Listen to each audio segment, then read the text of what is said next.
Oi, oi, oi, eu sou Rodrigo de Aquino, comunicólogo especialista em felicidade e bem-estar. Esse é o podcast, ou vodcast, como você quiser chamar, que fala sobre nós. É sobre nós, seres humanos diversos e complexos. É sobre nós, que vivemos numa sociedade de inseguranças, temores e excessos. É sobre nós, mulheres e homens, negros, amarelos, vermelhos e brancos, pardos, caboclos, mamelucos ou cafusos. É sobre nós, PCDs, pessoas trans, héteros, crianças, jovens, adultos e idosos, e toda a diversidade que compõe a humanidade. É sobre os nós que emaranham as relações, decisões, a vida pessoal e profissional. É sobre nós, consumidores, fornecedores, empreendedores, empregados e desempregados. É sobre nós, nordestinos, sudestinos, nortistas, sulistas e centro-oestinos. É sobre os nós que tumultuam as relações entre espiritualidade, fé e ceticismo, religiões e o Estado laico. É sobre nós, migrantes, imigrantes e refugiados. É sobre os nós que surgem entre expectativa e realidade. É sobre os nós que abraçam as dores e as delícias da vida. É sobre encontrar alternativas, caminhos ou inspirações diante o caos que teima viver entre nós. É sobre os nós que existem entre qualidades, privilégios, vulnerabilidades e emoções que compõem a experiência humana. É disso que vamos falar. Sobre nós. É sobre nós que temos muita curiosidade sobre o mundo dos famosos e poderosos. Sobre nós que queremos entender como funciona essa trama e essas teias todas. É sobre nós que queremos melhorar a nossa reputação na família, no trabalho, na escola, nas redes sociais. É sobre nós que consumimos TV, internet, rádio, jornal, revista, e que a gente não sabe muito bem o que é verdade, o que é fake, qual é a intenção de cada mensagem. É sobre nós que vivemos uma sociedade complexa. É sobre tudo isso e muito mais que eu converso hoje com o meu convidado, Guilherme Piconelli. Seja bem-vindo. Tudo bem, Rô? Prazer estar aqui com vocês. Eu estou muito feliz de estar com você, que com bom, a também, gente aqui. Também, muito contente, cara, de verdade. Ótimo. Eu quero que você se apresente pra gente, por favor. Tá bom. Eu sou Guilherme Piconelli, eu sou jornalista, tenho 36 anos, sou fundador de uma empresa que chama Vira Comunicação, que é focada em assessoria de imprensa e marketing de influência, de uma outra empresa que é mais recente, que eu fundei em março de 2021, que chama Nós Fábrica de Conteúdo. Eu não sabia disso. Essa você não conhecia, essa é recente, está começando a andar super legal, estamos com uma equipe bem redonda. E achei super curioso que tem o mesmo nome do programa.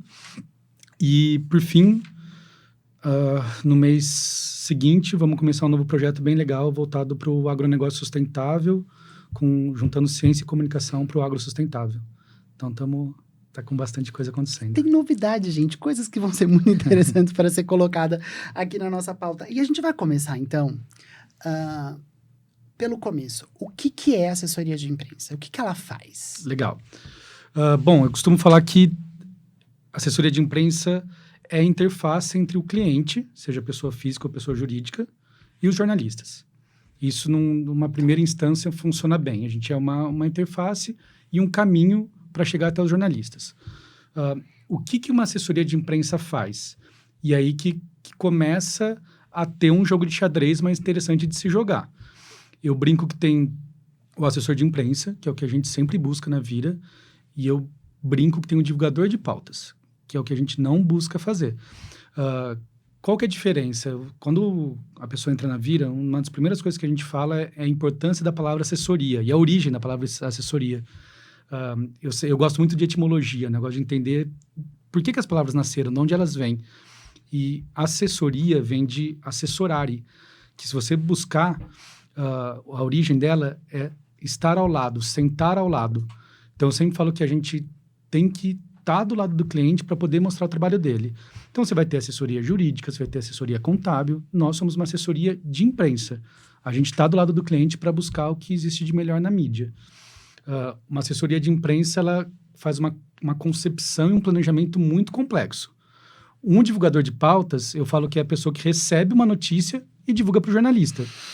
Então, é quando a gente começa a criar complexidades e qualidade no trabalho. Sabe que tem e eu fiz questão de colocar aqui no meu texto, que uma vez você falou assim para mim que o assessor de imprensa, ele tem alguns que eles gostam de competir com os clientes e que você tem um trabalho que gosta de servir, né?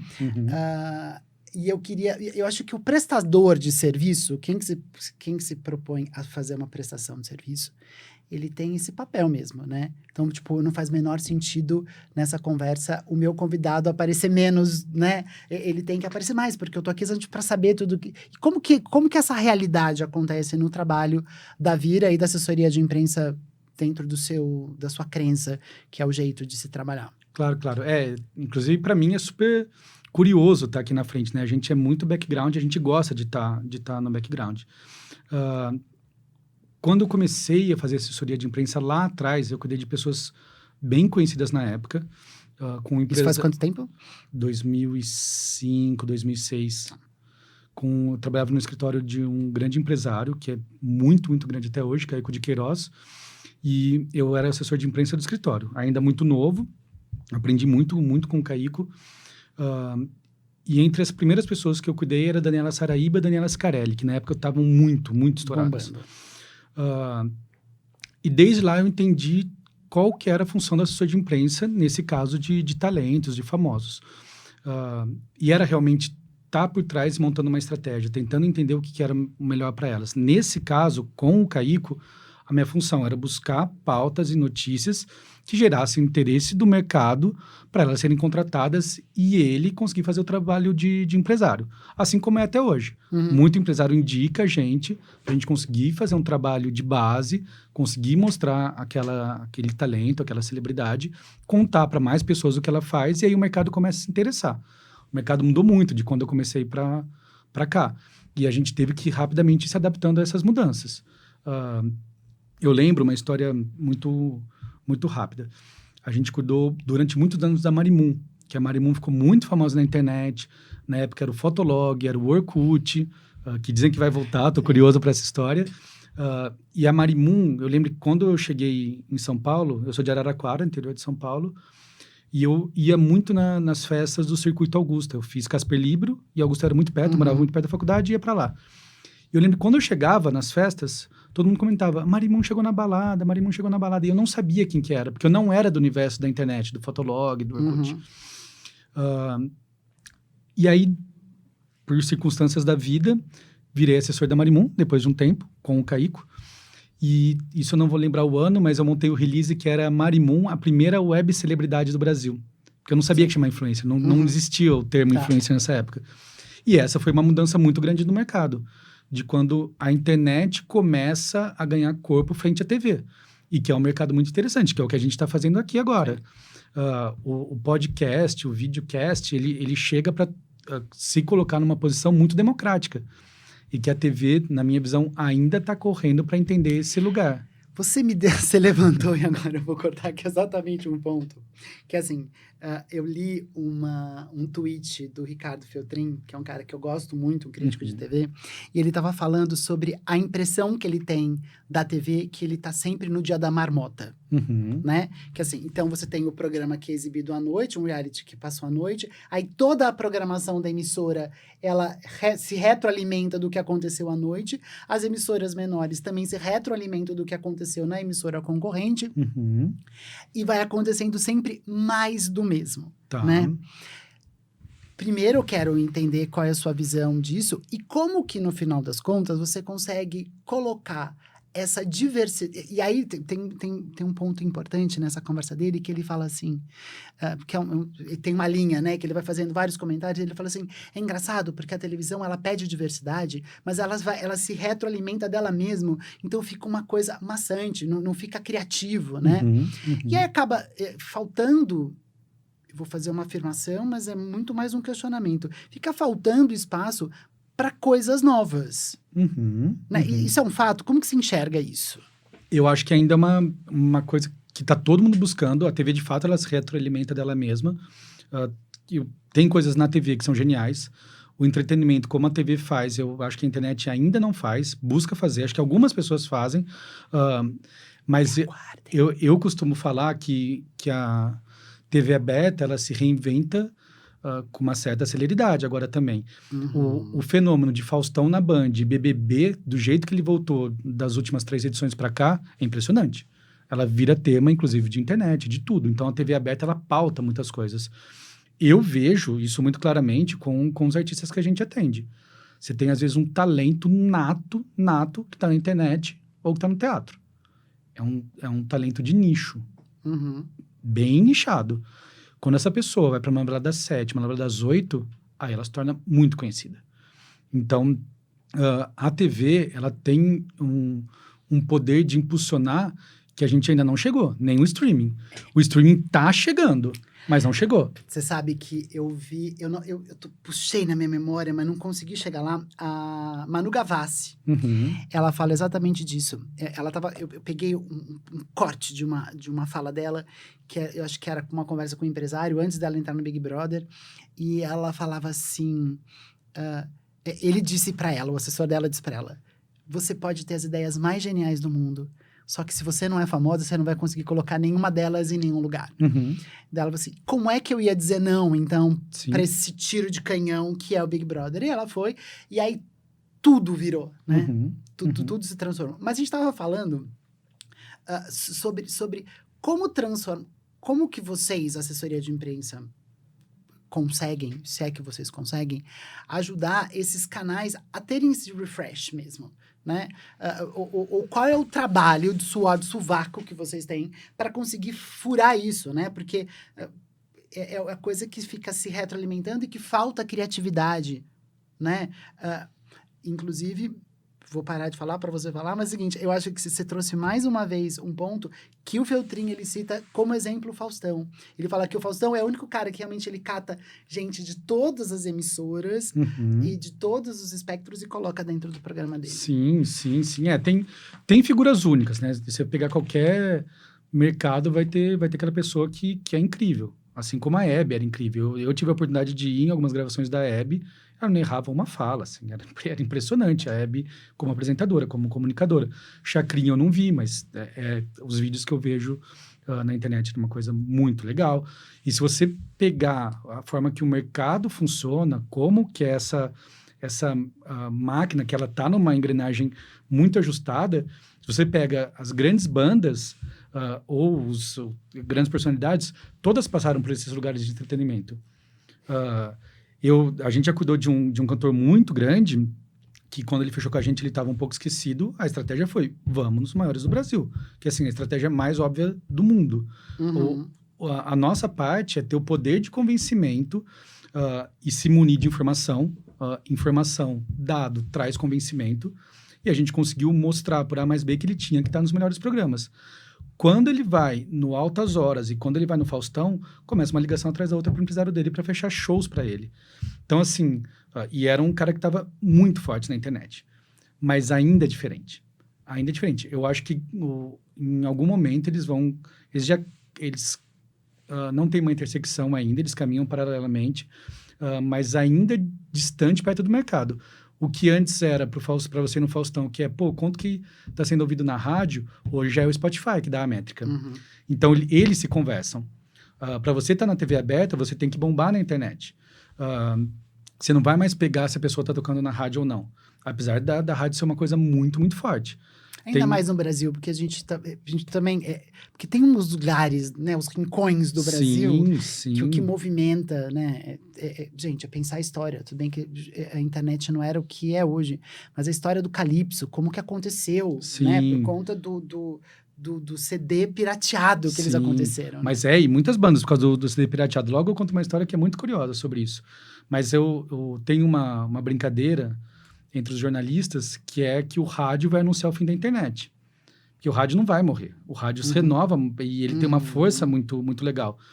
Uma das viagens mais legais que eu fiz foi quando eu fui para Manaus e eu fui numa vila sustentável que estava 2h30, mais ou menos, de barco de Manaus.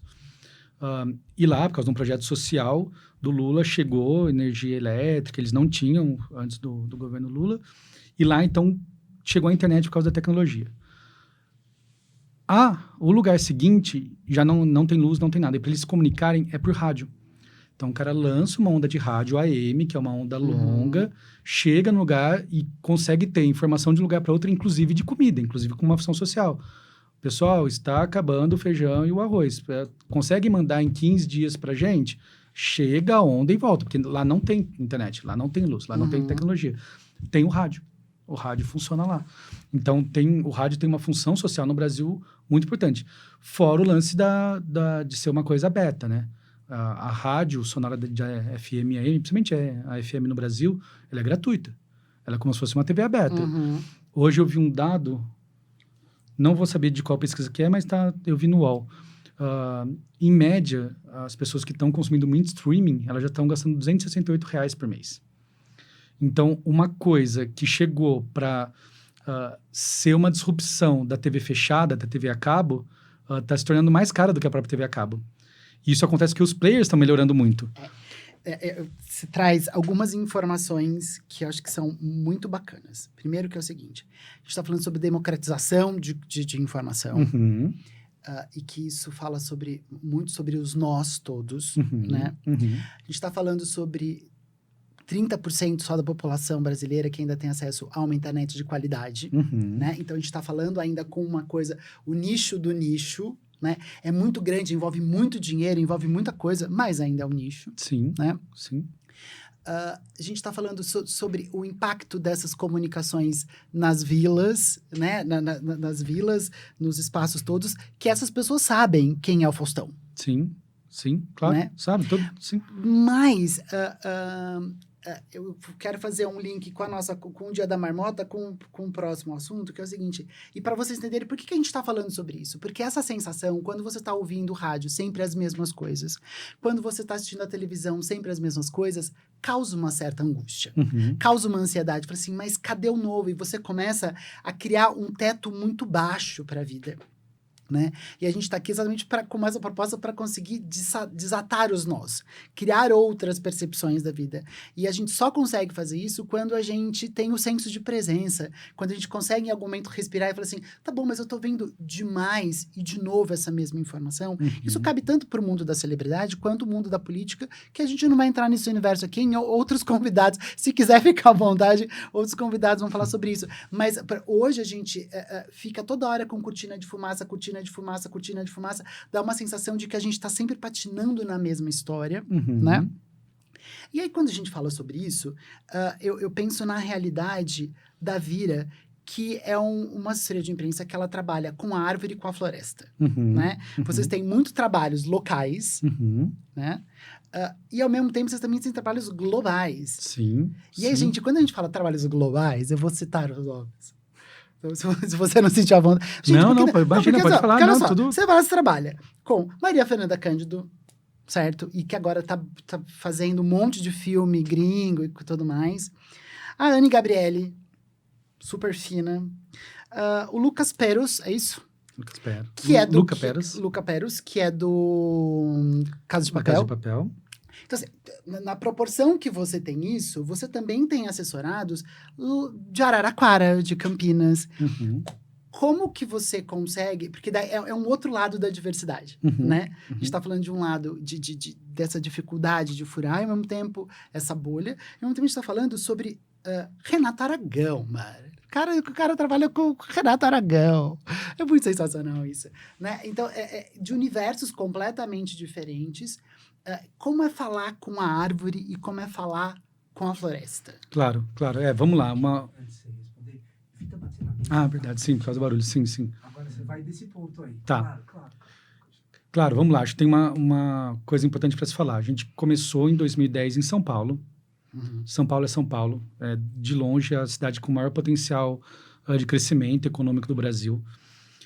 E quando a gente começa a entender que a gente estava dando passos mais densos em São Paulo, a gente abre nossa segunda unidade em Campinas, que é uma unidade que eu tenho com o meu sócio, que é o Marcelo Leonardo, que é um engenheiro que fez MBA em marketing, gostava muito de comunicação, queria sair de multinacional, a gente se uniu e começamos a fazer um trabalho muito legal.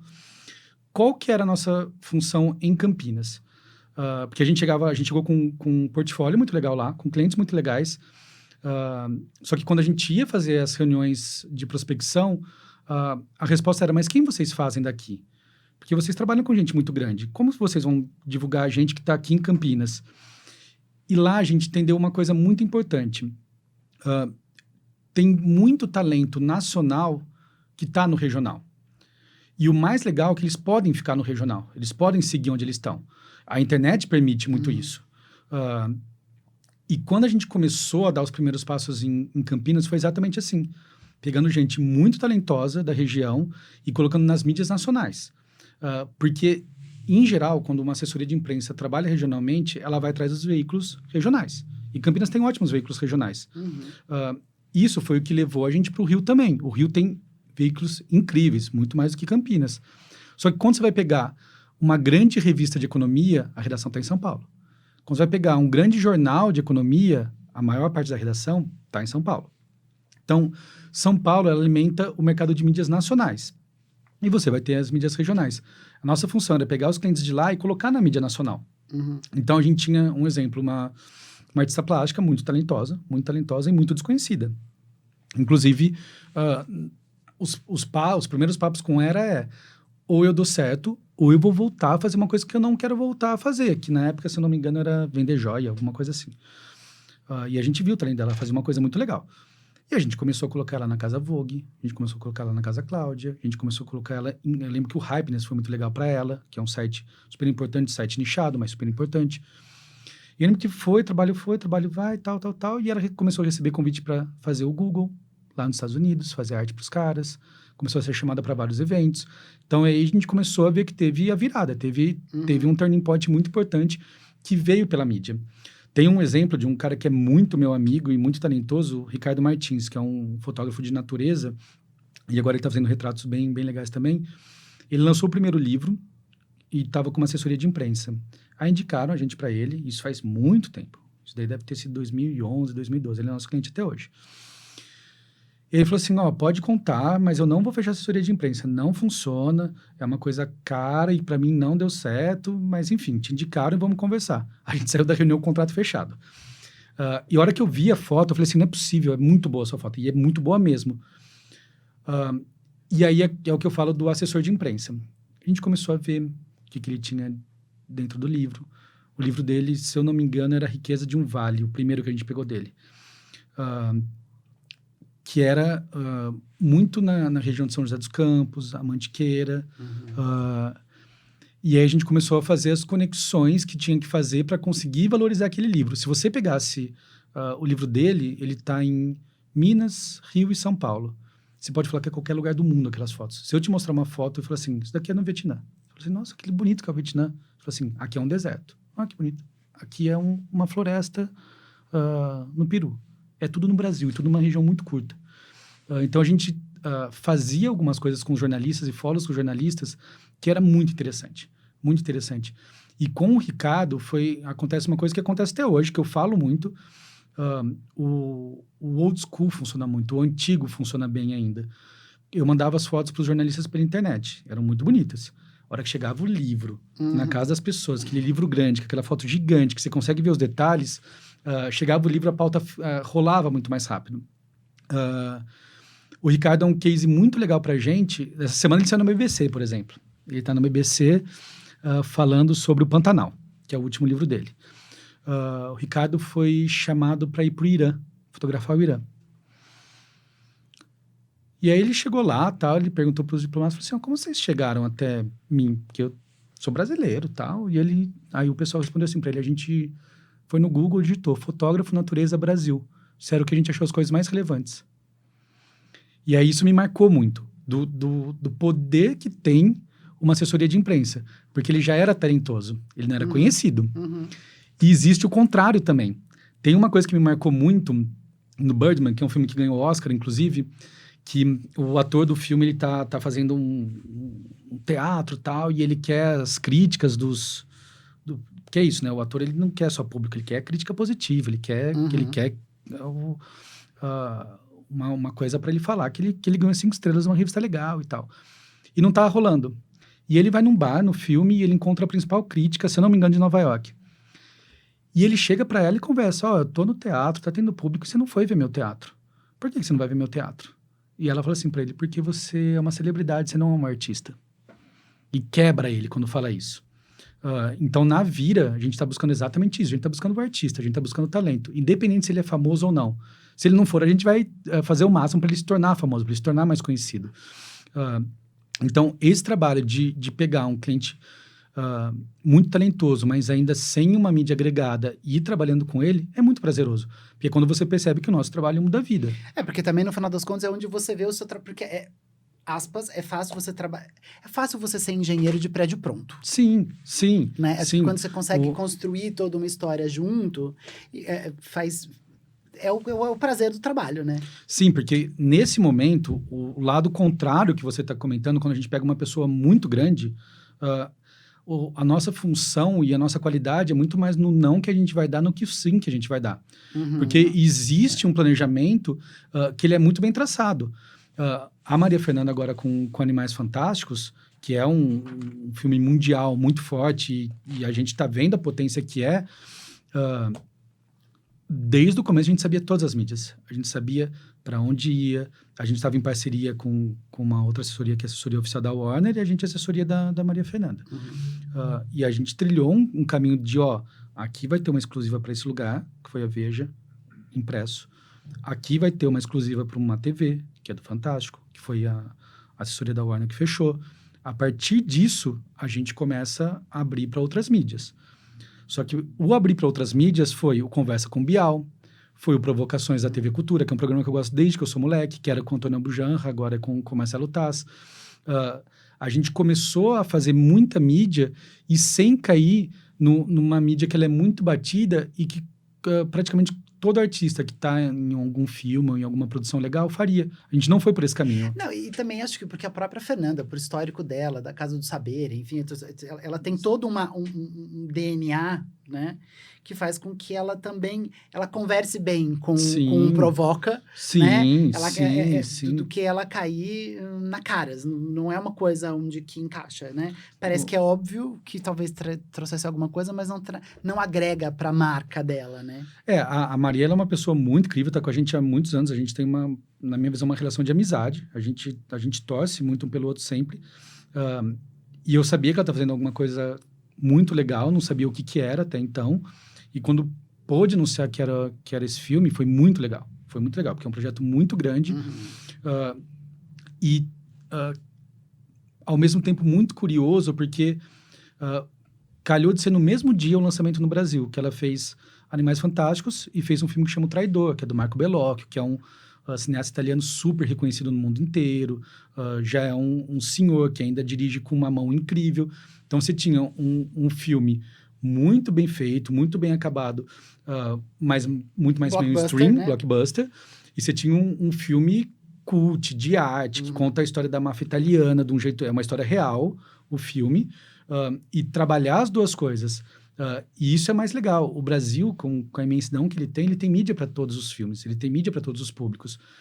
Então, entender onde você vai colocar aquele artista é justamente o xadrez que a gente tem que fazer, assim como as empresas. Tem empresa que lança um produto super legal e que ninguém fica sabendo que ela lançou aquele produto. E muita empresa ainda não entendeu que a relação marca e pessoa não é mais de venda, é de admiração. E se você não conta a história daquele produto e por que você decidiu vender aquele produto, ele é de prateleira, ele não é um produto admirado. Então, com a empresa, as empresas que a gente assessora, e hoje isso é muito curioso, a gente começou fazendo pessoas físicas, famosas, hoje a gente tem muito mais empresas e startups do que talentos, né? Do que famosos. E justamente porque a gente, com a celebridade, a gente aprendeu a humanizar, a gente aprendeu a contar a história de um jeito legal. Quando você fala de uma empresa, hoje em dia o público quer saber o que aquele CEO defende, se ele é a favor ou não das causas que você é a favor, ele quer saber por que você criou aquele produto. Então, quando a gente consegue trazer essa linha de raciocínio, a gente não tem venda, a gente tem admiradores. Eu acho que, e aqui, com esse gancho, fica um pouco mais claro, né? A gente começa a trazer mais luz do porquê que o Guilherme está aqui para falar com a gente. Porque é o seguinte, quando você fala com uma marca, né? Hoje as marcas, elas estão... vamos primeiro falar das empresas, né? Porque tem a marca, tem a empresa e tem a marca, né? As empresas, hoje, elas precisam se humanizar. Sim, né? sim. E eu vejo muitas, e aí fica uma dica, tem muitas procurando esse caminho e fazendo de um jeito muito equivocado, porque ainda tem muito o greenwashing, tem muito o happiness washing e assim por diante, né? A intenção é bacana, mas só que na hora do discurso, né? A assessoria de imprensa, ela tem que sambar um dobrado para conseguir fazer com que haja coesão e coerência entre as práticas da empresa, o discurso dos seus líderes e dos seus colaboradores com os valores da marca. Sim. Porque, no final das contas, você pode ter um discurso maior bonito do universo, né? Mas o consumidor, quando ele percebe uma coisa escorregando ali, aí tem que entrar vocês para fazer gestão de crise. Claro, né? e é para isso que a internet está aí, né? A internet, ela democratizou de uma forma que hoje, quem está com a informação já não é mais a mídia. Não é somente a mídia. O público também tem informação. Isso mudou uma chave que pouca gente percebeu. Tanto que eu falo, tem muita coisa que aconteceu na década de 90, que se fosse hoje em dia, acabou a empresa. Não vai ter mais venda, não vai existir a relação que existe hoje em dia. Justamente porque era uma época que as coisas não aconteciam na velocidade que é hoje e de um jeito tão aberto quanto é hoje. Mas se você pegar... pessoas muito conhecidas da década de 90 fizeram coisas que hoje em dia são inaceitáveis, só que na época, por algum motivo, não ficou marcado. Tanto tem coisas que eu lembro que aconteceram em TV que se comenta, mas não tem um registro, não ficou na internet. E tá tudo... enfim, era como funcionava aquela época. Hoje em dia, não. O poder da informação tá no internauta. Quando aconteceu o que aconteceu com o William Vac... Ele denotou, agora ele entregou a idade dele, os internautas. Sim. Não, eu internet... Eu lembro quando eu ouvia a primeira vez o barulho do discador de internet, do IG, que era internet grátis. Sim. Em Araraquara era o IG. Era uma coisa muito curiosa, muito lenta... e muito mágica também. Foi quando a gente começou o ser humano, ele sempre teve necessidade de se comunicar 24 horas por dia. A gente que não está sabendo lidar muito bem com isso. Porque hoje em dia a gente tem tecnologia para se comunicar 24 horas por dia. Daí vem outros problemas que acho que a gente vai ter que fazer outro podcast. Mas daí vem uma ansiedade muito grande. Eu quero voltar onde você estava para a gente não se perder, que é o seguinte. E fica... a base dessa conversa com o trabalho da assessoria de imprensa. Então, assim, hoje as empresas precisam se humanizar, empresas, mas elas precisam tomar cuidado quando elas aplicam essas práticas de ESG, de um Chief Happiness Officer dentro de uma empresa, que é um gestor de felicidade dentro de uma organização, tem que tomar um cuidado gigante para fazer tudo isso. Porque para virar... piada. Sim. Para virar uma coisa sem aderência. E aí você tem o efeito rebote do negócio. Sim, né? sim. Então, fica esse primeiro essa dica para quem tem interesse em fazer esse tipo de coisa. Fazer com muito cuidado, com muita... com muita verdade, né? E com muita verdade. Eu acho que se você pegar uma empresa e colocar um departamento de felicidade lá, e a hora que você pegar o CEO, os diretores serem super carrascos, não funciona. O próprio público tanto os colaboradores quanto o público vai entender que não é daquele jeito. Isso acontece. Hoje aconteceu uma coisa... as empresas estão se tornando muito ágeis nas soluções também. Um exemplo, tá? A discussão muito grande nos Estados Unidos se a corte vai liberar ou não vai liberar aborto. O que, para mim, é um retrocesso imenso se eles não liberarem, mas está correndo esse papo por lá. Automaticamente, a Amazon já falou que se isso for lei nos Estados Unidos, eles vão... As mulheres grávidas que quiserem fazer aborto, eles vão pagar a passagem para eles irem em outros países fazerem o aborto. E assim, nem se sabe se isso vai ser realmente transitado, né? Se a corte de lá vai falar que o aborto é proibido, mas eles já falaram que se isso acontecer, as colaboradoras deles eles vão pagar para eles irem para outros países fazer o aborto. Então, assim, a agilidade de uma coisa que ainda nem é certeza, a Amazon já está pegando. Ao mesmo tempo, quando você pega uma empresa do tamanho da Amazon, você vai ter bolas muito divididas. Você tem o primeiro sindicato que está surgindo agora para quem trabalha com internet. O Google tem essa discussão muito forte. Então, assim, as empresas ainda estão entendendo o que elas vão colocar. As gerações estão se encontrando nos escritórios, né? Eu trabalho com uma geração antes da minha e com várias gerações depois da minha. E é muito curioso você ver como que é essa relação de trabalho. E você teve gente que começou a trabalhar para você no meio da pandemia que não conhecia o escritório. Que não Você conhecia o escritório. conheceu quando? Faz 3 meses. Alguns agora. Na Vira, nós estamos em 65 pessoas, se eu não me engano. Algumas não quiseram conhecer o escritório.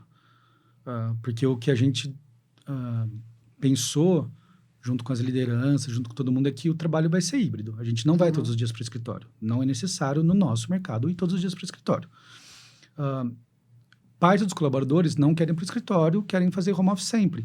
O que também não é viável, porque eu acho que a mágica da comunicação acontece muito no presencial. É muito diferente. Ontem eu tive uma conversa, uma reunião muito legal, que eu falei, imagina esse papo online, a gente teria encerrado com 40 minutos porque ia chegar o outro. Ia chegar outra reunião. Então, o ao vivo, o presencial, ele te permite coisas que a internet ainda não permite. Existem teóricos da comunicação que falam de mídia primária, que é o que a gente está fazendo aqui agora. Apesar do público estar vendo pela internet, a gente está ao vivo aqui. A mídia secundária, que é a mídia que depende de qualquer coisa para chegar que ainda não é tecnologia. Então, uma carta é uma mídia secundária. Se acabar a luz, o que você anotou no seu caderno com a sua caneta, vai continuar aí. Agora, se nesse momento que eu estou falando, cair a internet de alguém lá na casa, acabou a comunicação. Isso é mídia terciária. Quando a gente depende da tecnologia, que é uma coisa que a gente não tem nenhum poder de resolver. Acaba a energia na casa das pessoas, que todo mundo pergunta, liga em quem cuida da energia, CPFL, Enel. Que horas vai voltar a minha energia? Porque eu preciso da energia para trabalhar. Então, é uma coisa que depende de outros fatores para existir. A nossa comunicação não. Se acabar a luz aqui, agora a gente vai continuar conversando. A gente vai continuar se comunicando. No escritório, quando as pessoas estão juntas, é muito mais mágico. É muito mais legal. E é muito mais direto, sabe? Pega uma reunião que tem 4 pessoas e 3 começam a falar juntas. Ao vivo, rapidamente, esse papo se ajusta. Na internet, não. Ele tem um delay muito grande para isso se ajustar. Então, tem coisas que, obviamente, o presencial é muito mais importante. E fora que eu acho que é uma coisa de humanidade também, sabe? Eu vejo o futebol, por exemplo. As pessoas estavam doidas para voltar para o estádio. Se você pegar um jogo de futebol para você ver na TV e no estádio, tem muito mais detalhes no jogo de TV. Só que é muito mais mágico que no estádio. Não tem explicação. É puramente uma coisa humana. Você quer estar no estádio porque a vibração é Sabe outra. Porque é sobre nós. Sim. É sobre nós, porque a sim. gente precisa dessa coisa da humanidade. Sim. Quero voltar para um ponto onde a gente estava, que é exatamente essa questão das empresas, né? Sobre a verdade e não, e sobre a reputação que eu falei lá no comecinho, né? Uma marca, eu não sabia dessa história da Amazon, que quando a Amazon ela bate no peito e fala assim, eu vou garantir que as minhas colaboradoras que queiram fazer aborto, tá ok? Ela entra num lugar de liberdade de expressão, vamos colocar isso, e cancelamento, que eu acho que são 2 coisas que estão muito presentes nas imagens e na reputação dessas marcas, seja a marca de uma celebridade ou a marca de uma empresa. Sim. E que isso gera... E é importante a gente ouvir o que o Guilherme pode dizer pra gente agora, porque isso acontece também no micro, nas escolas, né? Nas escolas, no trabalho, no condomínio. As pessoas hoje, elas têm... Onde mora esse limite, Gui, de liberdade de expressão para que as pessoas elas não se sintam canceladas ou canceláveis? Tá, super importante isso. Acho que o primeiro ponto fundamental o mundo anda muito maniqueísta. Ou tá certo ou tá errado. E o ser humano é muito mais complexo do que certo e errado. Quantas coisas a gente fez que a gente sabe que a gente estava errado, quantas coisas a gente fez que a gente sabe que a gente estava correto. Então, eu acho que entre esse jogo de certo e errado, tem uma discussão muito maior para a gente fazer. A segunda coisa é sobre cancelamento. Tem que ter muito cuidado no que estão fazendo. Tem que entender todo um contexto de o que levou aquilo a acontecer. Como foi essa história de verdade? Vamos ouvir outras pessoas, vamos ouvir todos os lados, vamos entender todas as situações. Porque eu já vi vários cancelamentos serem cancelados justamente porque não tinham a profundidade para tomar uma decisão naquele momento. O cancelamento foi cancelado? Foi, vários são cancelados, vários. E vários são subtraídos também. Você pega, inclusive de BBB, teve vários casos de pessoas que saíram de lá com uma imagem muito ruim e que foram se reconstruindo, porque é diferente você estar 24 horas com uma câmera ligada e você entender que lá existiram situações que foram complexas e você conseguir montar uma estratégia fora de lá. Isso para além do certo e errado. Eu não estou falando que quem saiu de lá e foi cancelado estava certo ou errado. Estou falando que existe um modus operandi muito diferente de um BBB do que de uma vida real. O próprio BBB, se você pegar a grande briga do BBB, eu assisto muito pouco BBB, mas eu acompanho muitas coisas. Você é obrigado a acompanhar, né? Sim, porque ele dita tendência, vira pauta. O que acontece no BBB vira pauta. Mas a grande briga do BBB é quem vê na TV aberta e quem vê no pay-per-view. Porque eles brincam, eles chamam de... Tem o Mister Edição, que eles brincam e tal, mas a grande... não, e quem não assiste pelas redes sociais, quem assiste pelo Twitter também tem uma outra percepção completa, porque é uma outra percepção, né? Sim, mas é por isso. Existem várias verdades. Existem várias formas e vários graus de um erro.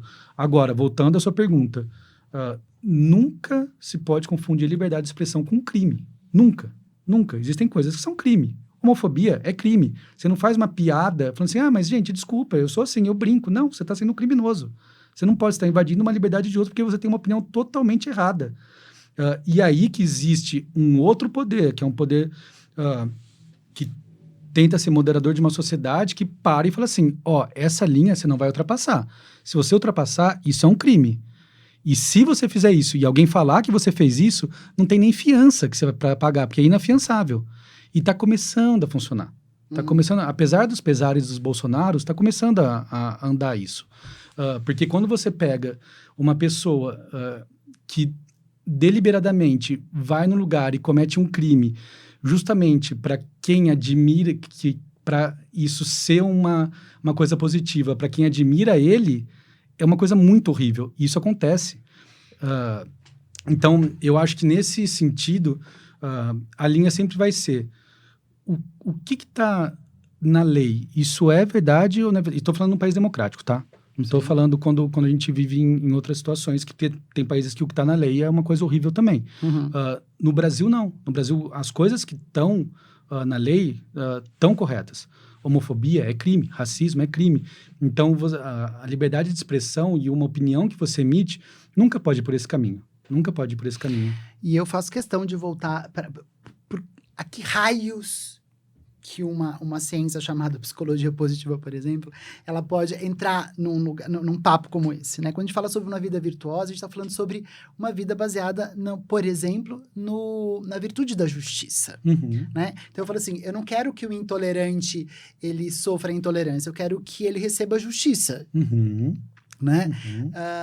E a justiça no sentido mais virtuoso do mundo, baseado na sua morada, que é a ética, né? Porque eu também acredito que ele mereça, por mais que ele tenha cometido o crime, ele tem que ser tratado com humanidade. Sim, claro, né? claro. Então, assim, é importante claro. a gente sempre... Não, eu sei que você está falando isso, mas é que eu estou querendo trazer um pouco dos conteúdos, porque às vezes todos... E é o meu desafio no Sobre Nós, tangibilizar esses conceitos que a gente fala sempre, e eu digo que é sempre do ursinho carinhoso, do pequeno pônei, né? Que fica sempre num mundo muito abstrato, e que quando a gente não consegue trazer para o discurso diário, né? Então, na hora que bater aquela vontade louca de sair julgando o outro, respira, presença, mindfulness, é um momento de você parar, respirar e falar assim, tá bom, o que eu posso fazer agora? Né? Eu vou agir com justiça, vou agir com intolerância, vou agir com o quê? Né? Vou querer que ele pague com a mesma moeda, mas aí se eu quero ter uma vida mais feliz, e quando eu falo felicidade é uma vida com mais bem-estar, uma vida com posse da sua humanidade, né? Talvez eu não vá desejar para o outro que ele pague com a mesma moeda. Sim, né? Sim. Eu acho desculpa. Eu tenho um amigo meu que ele é advogado, ele falou assim, Gui, existem várias coisas que estão na lei que já são crimes que não... ele falou assim, muito provavelmente a gente cometa crimes que a gente não sabe que são crimes. E isso é uma coisa muito perigosa. Porque tem muita coisa que tá na justiça. Tanto que, assim, a gente tem um Supremo que eles buscam fazer as resoluções em cima do que está escrito, e está escrito, não tem muita brecha para interpretação. E é interpretado. Existem movimentos que são movimentos políticos, existem, às vezes você pega uma parte dos juízes que entendem de um jeito a lei, outros que entendem de outro jeito a lei. E aí dentro dos juízes você vai ter o que é mais legalista, o que é mais político, e teoricamente aquilo que está escrito não era para dar brecha para tanta interpretação. E há interpretação, como tudo. Às vezes você pega o meu irmão dos caras que eu mais admiro, e ele é crítico de cinema e tem uma sensibilidade muito legal. Às vezes eu vejo o filme com ele, e acaba o filme assim, nossa, que filme ruim. Aí ele pega e fala assim, mas você percebeu tal coisa ali? Você percebeu quando ele colocou a câmera daquele jeito e aquela fala era para mostrar isso aqui? Aí eu falo, caramba, que filme bom, meu. Nossa, eu adorei esse filme. Porque era uma coisa que o meu olhar não estava preparado. É treinar o olhar. Claro, e é você criar uma conexão com o outro. A minha opinião e a bagagem que eu tinha para ver aquele filme não era o suficiente para achar aquilo lá bom. Então, quando o meu irmão vem e fala assim, e é a área dele, né? É um cara que manja absurdo de cinema. E quando ele pega e fala assim, mas você olhou aquilo lá? E quando você passa a enxergar com o olhar do outro, que é a alteridade, que é o que a antropologia, durante toda a nossa história, está tentando entender, é muito mais interessante. É muito mais interessante. Eu lembro, vou contar muito rapidamente, porque a história é longa. Quando eu era estudante, o meu tema de iniciação científica foi Imagem e Corpo em Dietmar Camper, que é um filósofo alemão, que basicamente ele falava que a gente, por nossa sociedade estar tão bidimensional, justamente por causa das telas, por causa do jeito que a gente foi construindo a tecnologia, as coisas passam por nós de um jeito bidimensional. Um exemplo, se eu tô andando na Avenida Paulista e tem um morador de rua que ele pode estar agonizando, mas a partir do momento que eu passo por ele, eu vi ele como imagem. Na minha frente tem novas imagens que elas são bidimensionais, elas não têm profundidade. Por isso que a sugestão desse filósofo, desse pensador, é voltar ao corpo. O corpo sente ainda. Quando alguém te toca, você sente. Depois, aí já no TCC, eu fui estudar incomunicação, partindo do pressuposto que a incomunicação é a irmã gêmea da comunicação. A gente acha que a gente está se comunicando e a gente não está se comunicando. O que eu estou falando para você, eu posso estar falando X, X, X. Você pode estar pegando X, Y. Nossa, o Guilherme viajou. Z, porque aí não chegou a comunicação direta, porque ele já foi para outro pensamento. Isso porque você está olhando para mim, eu estou olhando para você, a gente está no mesmo ambiente físico. A hora que você vai para a internet, com 15 abas abertas, com 5 pessoas conversando com você, no WhatsApp, no Twitter, e você ainda está numa videoconferência com alguém, aí está ficando muito mais complexo. Então, a gente acha que a gente está se comunicando e não está. E voltando um pouco, já vou voltar na alteridade, voltando um pouco à assessoria de imprensa, é a força do físico. Quando alguém sai numa revista impressa, as pessoas tiram foto e mandam para elas e falam assim, te vi na revista. Achei muito legal a sua entrevista. Adorei o que você falou aqui. Ou para uma empresa, comprei esse produto porque eu vi em tal revista. Porque o jeito que se consome uma revista impressa é um jeito totalmente diferente do jeito que você consome a internet. Eu desafio sempre, quando as pessoas... quando tem uma prospecção, eu brinco com os futuros clientes. Falo assim, me conta o que você leu na internet de manhã. Em geral, as pessoas não lembram tudo que leu. Elas lembram algumas pílulas do que marcou. Agora, se fala assim, o que você leu no domingo na sua casa? Eles lembram. Mas, Gui, você falou uma coisa que é muito legal. Muito, muito, muito, muito. Que é o seguinte, e eu volto pro começo da conversa, quando a gente estava falando sobre o excesso da mesmice na televisão. Então, que a gente fica com o teto muito baixo. Sim. Então, e aí, quando você fala dessa questão do olhar, como a gente olha para o mundo, a gente tem um mundo que tem um olhar de teto baixo, se é que você me entende o que eu quero dizer. E aí volto para a questão do corpo, de como o corpo ele sente, né? E isso, obviamente, que dentro de uma teoria do filósofo que você citou aí, e que isso cascateia para outros conceitos de bem-estar, na importância da presença, da importância do corpo. Sim. Para a gente poder enxergar o que está acontecendo, para eu ouvir de verdade o que você está me dizendo, né? Para eu poder enxergar a pessoa que está deitada no chão, porque por mais que a gente não tenha consciência, tem uma coisa chamada neurônio espelho, né? Então, assim, por que se eu falar assim agora pra você? O corte do papel no dedo. Não dá um negocinho? Ardido pra burro, dói pra burro. Não, mas a gente sente porque o nosso corpo, ele tem essa memória, Sim, então ele ele lembra, espelha sim. isso. Quando eu passo por uma pessoa na rua, é a mesma coisa. Você pode... por que as pessoas querem fazer essa higiene da cidade? Porque eles não querem enxergar essas pessoas em sofrimento, porque elas não querem sentir, porque a gente sente igual, né? Então, como é importante a gente ter esse movimento de presença para poder fazer ações realmente afirmativas, que a gente possa transformar esse mundo, seja através das nossas ações, seja através das nossas leituras e da nossa crítica de tudo que a gente acaba recebendo. Isso é muito importante.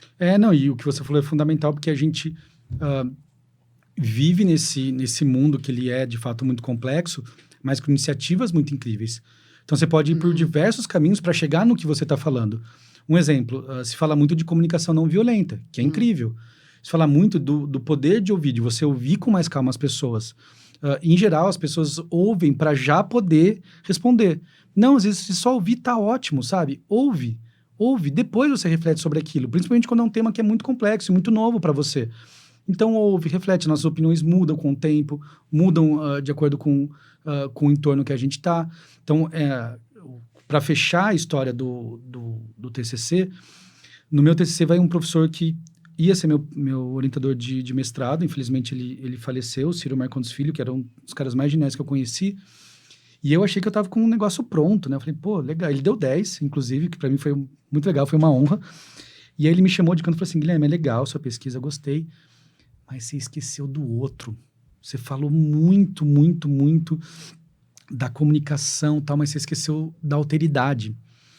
E aí, por causa desse papo com ele, eu montei um tema que era alteridade dialógica, que também vem para quebrar uma coisa que ficou muito conhecida na comunicação, na filosofia, que é a dialética. Que antigamente era, você tem a tese, você tem a antitese, a antítese, você tem a síntese. Então, você tinha que resumir uma discussão na dialética. E a gente vem com outra proposta, a dialógica. O papo, ele é eterno. Se eu vier aqui daqui um mês, provavelmente a gente vai falar sobre as mesmas coisas com prismas diferentes. Então, as opiniões... Às vezes, muita gente fala assim, pô, mas a pessoa deu uma entrevista em 98 falando tal coisa e agora tá falando isso. Óbvio. O problema seria o contrário, se ela tivesse com as mesmas opiniões até hoje, sabe? Então, tem muita coisa que a gente condena, que eu enxergo com naturalidade, que as pessoas ainda não entenderam. E isso entra a assessoria de imprensa também. Porque muitas vezes... E esse é o grande lance da mídia. A mídia ela é um documento. Ela fica marcada. Se você buscar no Google coisas antigas, você vai achar coisas antigas. Se você pegar uma revista muito antiga, ela tem um acervo inteiro disponível na internet. E às vezes as pessoas condenam, pô, mas lá atrás você falou tal coisa, hoje você está falando outra coisa. Ainda bem, a vida mudou, a sociedade mudou, as coisas mudaram, as verdades mudam. Então eu acho isso muito natural e às vezes eu acho que às vezes o público pega muito pesado com as pessoas. Quando eu costumo falar para os meus clientes, não leiam comentários de internet. Não pelo fato de não ter que conhecer o que está sendo dito ali. Porque lá você vai ter opiniões tão diversas e vai ficar uma coisa tão confusa que você nunca vai chegar a nenhuma conclusão. Essa semana aconteceu um fato relevante com uma cliente que você entrava na discussão de Instagram, você ficava maluco os comentários. Você não consegue você não consegue chegar a uma conclusão, porque... é um maniqueísmo tão grande e tão, no jeito que você falou, né? Tão uma visão baixa de um lado para o outro. Até para quem está elogiando o que aconteceu, também não elogia do jeito mais correto. E se buscar profundidade, você vai ter um lado, vai ter o outro, aí sim você vai conseguir pensar em alguma coisa. Eu quero fazer um parênteses com relação ao que você disse. E vou ter que mudar o meu final aqui. Tá. Você sabe que eu fiz uma pesquisa de ontem para hoje para ver sobre a qualidade da minha audiência nas redes sociais. Tá, legal. Eu não tenho um número grande de seguidores, mas eu tenho a qualidade da minha audiência é de 90% e tenho, segundo eles colocam lá na métrica, que 0,22 já é um nível de engajamento bom e eu tenho um número tipo 1,22. Beleza, legal. Claro, tá limpo, né? Eu não tenho robôs atrás de mim. E aí eu fui fazer a experiência de pegar alguns benchmarks, né? Para ver como que tava o negócio. Gente que tem... Pô, tem uma marca um departamento, né, que ela é gigante. Ela tem... A qualidade dela... Eu tenho 0,01 do total de seguidores que ela tem. Mas a qualidade da minha audiência é melhor e meu engajamento é melhor do que o dela. Sim, Né? Então, sim. pô, na verdade, eu só quis entrar nesse detalhe, que é o que o Gui tá falando aqui. A gente tem que tomar muito cuidado com os números, muito cuidado com o que aparenta, né? Porque nem tudo que reluz é ouro nesse universo, seja das redes sociais, porque às vezes pode ter gente que eu vi que tem, sei lá, quase 200 mil seguidores, mas que tem 20% de qualidade dos seus seguidores. Então, você sabe que ali tem robô. Então, só vai fazendo de verdade o seu trabalho. Claro. E eu quero... Desculpa. Que é a relevância. É relevância. Se você pegar líder comunitário, líder de tribo indígena, a relevância deles é muito forte com um público menor. Só que eles mudam aquelas vidas de um jeito muito mais efetivo do que quem tem milhões de seguidores. Então, óbvio que quem tem milhões de seguidores muda muito a vida também. Mas você não necessariamente tem que ter um número muito grande de seguidores para você ser relevante. E acho que muito disso tem a ver com a felicidade, né? Que você comenta também. Eu lembro que uma coisa que me marcou muito foi quando você me falou da playlist de música... MPB, Música Positiva Brasileira, que está disponível, quem quiser ouvir, é muito Spotify. Boa. E aí tinha Paciência, do Lenine. Não é uma música feliz. Você não vai cantar aquela música rindo, brincando, dançando. Ela é uma música para você entender que o que ele está falando lá pode trazer felicidade. Então, é muito diferente você ter relevância do que você ter audiência. E, enfim, não vou entrar no tema do Lenine e tal, mas é um cara que eu gosto muito. E não necessariamente é um cara estourado. Ele lota show. Botar ele no Allianz Parque não vai lotar. Com certeza ele não vai lotar o Allianz Parque. Mas ele tem um público muito fiel, muito seguidor.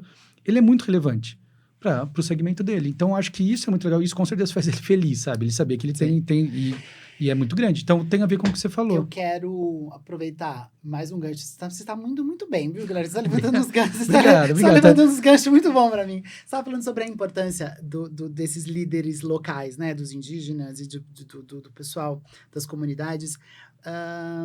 E eu queria que você dividisse com a gente a experiência que a Vira teve agora com o pessoal aqui da Coab, certo? Queria que você dividisse com a gente sobre essa experiência, qual o impacto que trouxe para vocês. Legal. Porque, mais uma vez, quando a gente quando a gente democratiza a comunicação, a gente está gerando mais espaço de liberdade, e isso interfere diretamente na dignidade das pessoas, que tem impacto direto na felicidade. Eu queria que você dividisse isso um pouco com a gente. Claro, também. Vamos lá. Foi um projeto muito, muito enriquecedor, muito, muito vivo.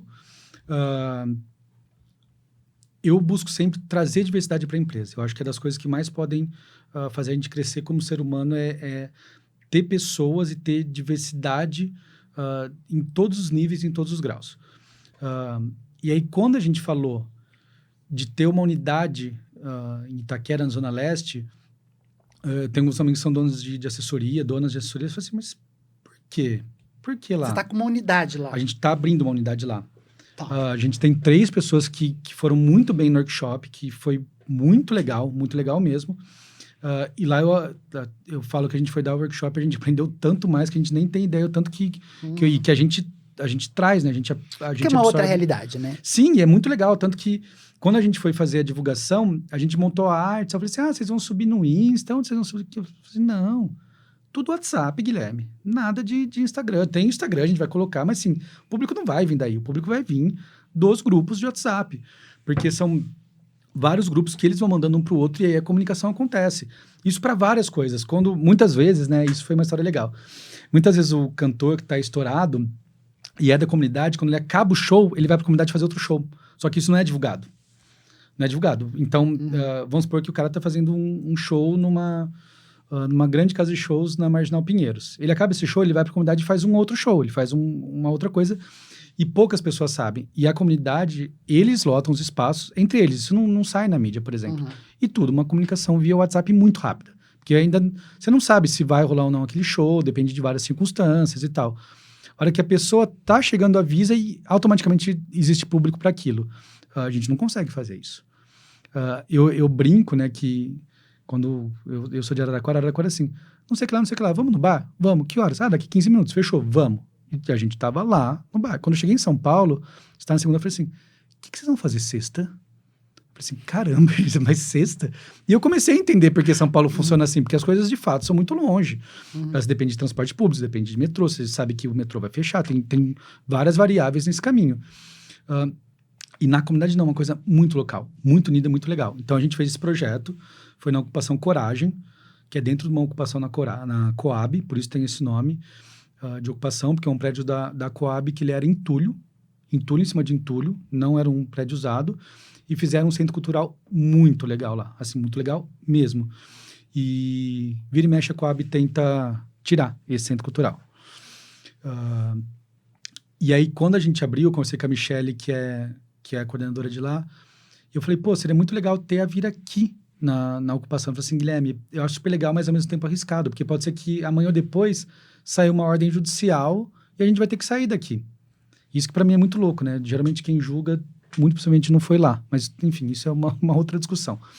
Mas as pessoas que condenam, voltando ao que a gente falou agora há pouco, as pessoas geralmente que condenam e que cancelam e que blá, blá, são pessoas que elas não conhecem. Sim, elas de uma estão outra apenas. realidade. Elas só acham, e elas acham que elas têm que ter uma opinião diante desse mundo todo e segue no estouro da boiada, né? Eu acho que assim, quem condena de jeito muito direto, ou hipócrita ou ignorante. Porque você pode condenar, óbvio, por exemplo, decisões políticas muito contra uma humanidade ou muito contra o ser humano. Automaticamente você vai condenar. Aí não tem muita discussão. Mas quando isso vem de uma determinada situação, principalmente de uma opinião, que às vezes você percebe que a pessoa está... Isso é uma coisa muito maldosa também. Muitas vezes as pessoas se pegam justamente quando a pessoa está nervosa. Isso eu vi, voltando ao BBB. Você pega um momento que a pessoa está super estourada, você vê que ela está nervosa e aquilo é puxado para ser condenado. Aí você, legal, né? Quando vocês ficam pé da vida, vocês têm um diálogo super constante, o pensamento está super em ordem. Não, você está nervoso, seu pensamento não está em ordem. Isso, e quando é com a gente não condena, né? Você fala assim, pô, desculpa, eu estava nervoso. Com o outro, não. O outro não pode. Então, enfim, é uma coisa muito complexa. Mas eu estava na Coab. Na Coab, vamos lá, na Coab. A gente fez um workshop, foram 2 dias de workshop. Foi muito, muito incrível, porque a gente começou explicando o que era comunicação, como a mídia funcionava, como a gente pautava a mídia. E aí começou a virar uma mesa redonda de todo mundo se conversando. E aí, quando eles começaram a dialogar, a gente já foi falando, pô, aqui seria muito bom para isso, aqui seria muito bom para marketing digital, aqui vai ser alguém que vai ter um follow muito bom. O oral é muito bom. O poder de comunicação oral é muito grande, é muito rápido. Não tem prolixidade, não tem complexidade, é muito direto e muito bom. Então, isso em comunicação vale ouro, né? Você tem um poder de síntese, de ser bem entendido, é raro. Então, a gente já foi percebendo coisas muito legais. E aí, isso eu acho muito legal também, que eu brinco que os eventos servem para ter os intervalos. Várias vezes você vai me ver falando isso. Porque quando tinha um intervalo, que aí acabava aquela coisa meio que um tom professoral de, então, eu faço isso há 15 anos, vou te contar um pouquinho como faz, que eu acho uma coisa super pedante, e tinha essa quebra, e todo mundo ia comer o salgadinho e tomar refrigerante, começavam os papos mais legais. Aquilo que você comentou, eu já fiz de tal jeito assim, sim, foi legal. Então, realmente, acho que isso tem... aquilo lá que é diferente, a gente faz tal e tal coisa. E é quando começa o papo de bastidor, que é muito rico e muito mágico também. Eu acredito muito no poder do silêncio. Eu falo que todas as aulas que eu tinha, quando um professor estava falando e, de repente, ele dava aquela pausa... Sim. É onde você entende o que vem da próxima informação, que você tem que... mais uma vez, sim, né? Aquilo que você falou da questão da presença do corpo. Sim. Né? Quando a gente está presente, a gente consegue escutar e aproveitar todas essas coisas que vão acontecendo ao nosso redor. Sim. Porque, no final das contas, a vida, é sobre nós. Exato, sobre nós. Eu tô chegando no final da nossa conversa. Tá. A gente passou por vários assuntos muito importantes, mas aqui a gente não está fazendo uma enciclopédia, a gente está trazendo algumas informações que eu acho que são importantes para as pessoas que estão nos ouvindo ou nos assistindo, para entender o impacto que um trabalho de assessoria de imprensa tem, a abrangência que ele tem, né?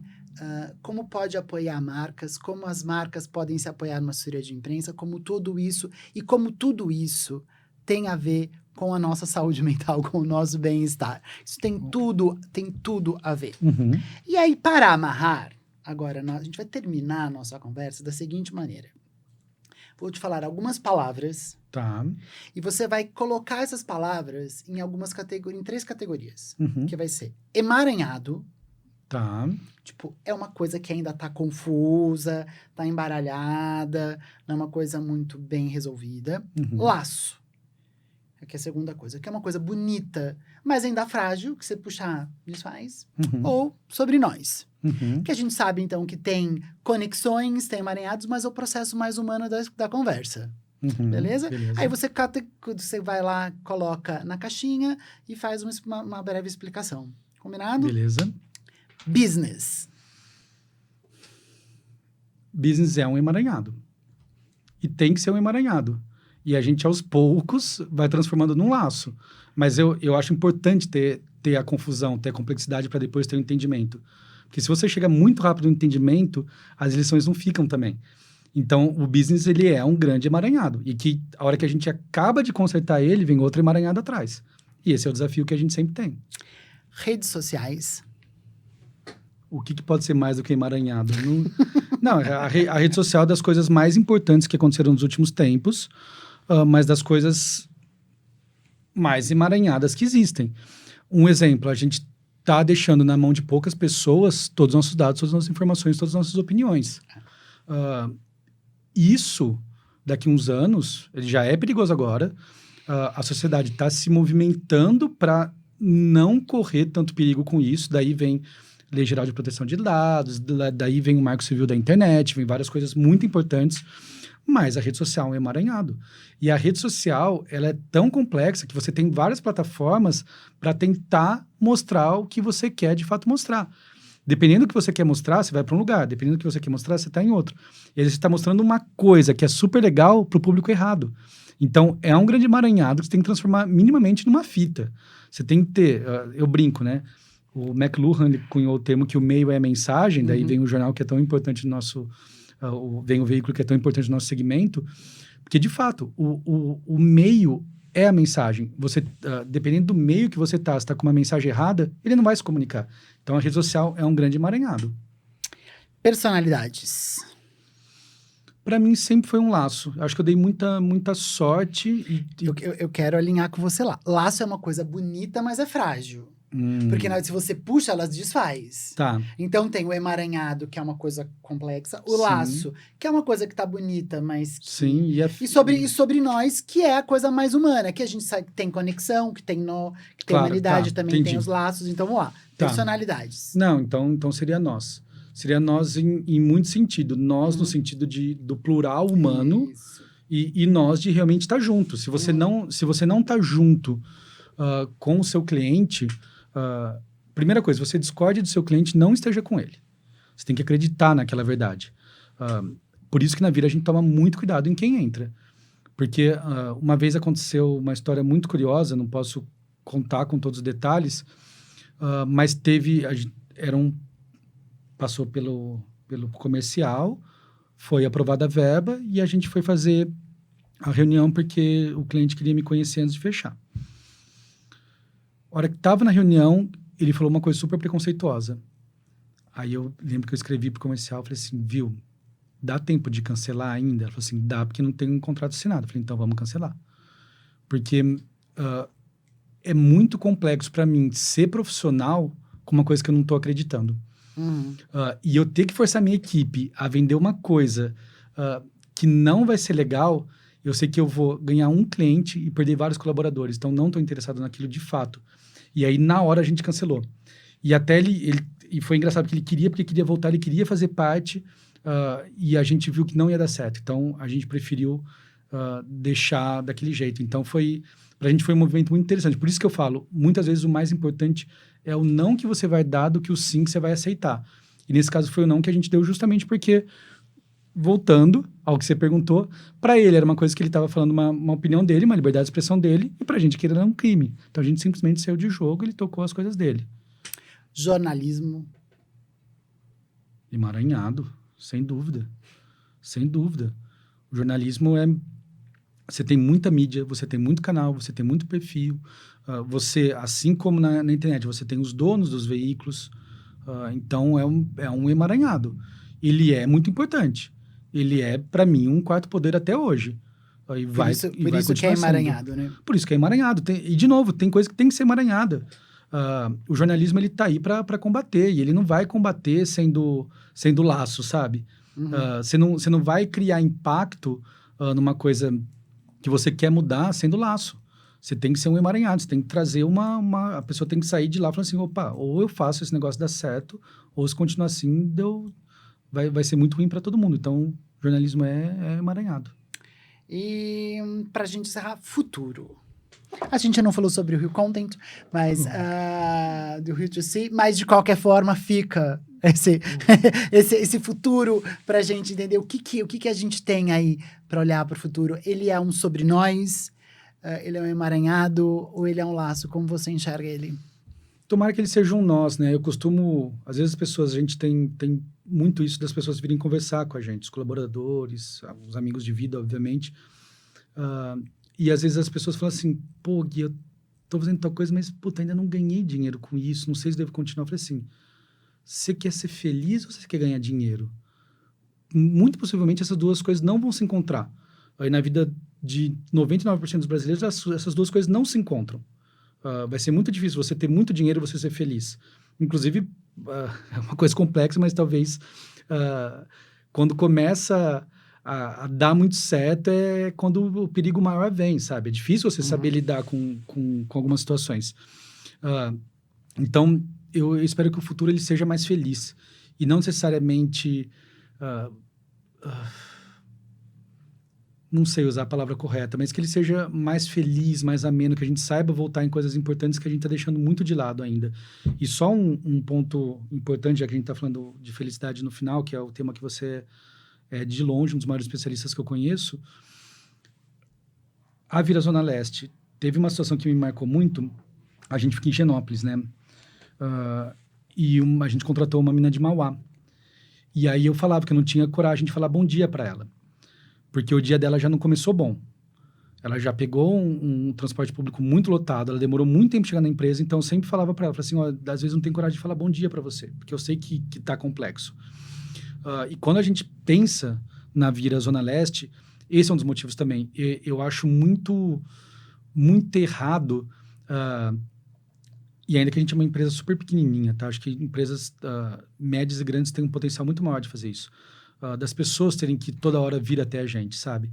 Então, a gente quer ter uma unidade lá justamente para a gente poder ter mais qualidade de trabalho, para esse trabalho ser melhor feito e, principalmente, o potencial que existe lá e que não é mostrado para cá.